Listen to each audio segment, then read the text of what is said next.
Menjelang pelaksanaan G20 di Kabupaten Belitung pada September 2022 mendatang, Gubernur Kepulauan Bangka Belitung Erzaldi Rosman kembali menggelar rapat persiapan di kantor Bupati Belitung pada Kamis 17 Februari.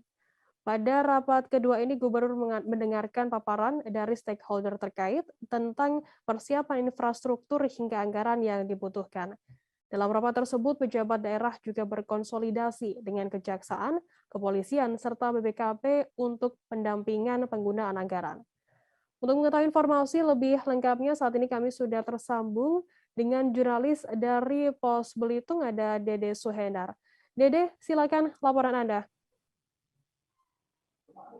Ya, baik Firda dan Tribuners, bisa kami sampaikan Gubernur Kepulauan Bangka Belitung Erzaldi Rosman kembali menggelar rapat kedua untuk persiapan pelaksanaan kegiatan G20 yang rencananya pada bulan September 2022 mendatang.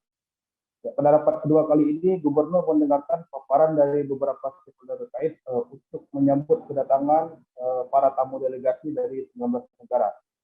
Selain paparan terkait persiapan, Gubernur juga mendengarkan rencana pembangunan infrastruktur dan rencana anggaran biaya yang dibutuhkan dalam pelaksanaan kegiatan G20 tersebut. Kepada awak media, Gubernur menyampaikan bahwa rapat kali ini sudah membahas persiapan yang lebih luas dan sekaligus berkonsolidasi dengan pihak Kejaksaan, Kepolisian, dan BPKP. Karena menurutnya penggunaan anggaran pada kegiatan G20 ini jelas membutuhkan pendampingan dari aparat penegak hukum. Selain itu, Gubernur menyampaikan bahwa beberapa stakeholder juga sudah membahas pembagian tugas sesuai dengan tupoksi dan kewenangan masing-masing, seperti pemerintah kabupaten, provinsi, hingga pemerintah pusat.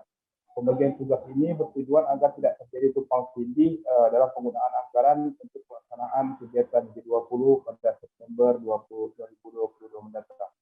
Sementara itu, Bupati Belitung menambahkan beberapa stakeholder tidak hanya merencanakan, tapi juga mulai mengarah kepada eksekusi kegiatan di beberapa titik demi menyambut para tamu dari luar negeri. Menurut Bupati Belitung, beberapa rencana anggaran yang dibutuhkan nantinya akan disampaikan kepada leading sektor, yaitu Bappenas, dan nantinya akan menunggu persetujuan dari pihak Bappenas. Demikian, Firda. Jangan lupa subscribe, share, komen, dan like ya.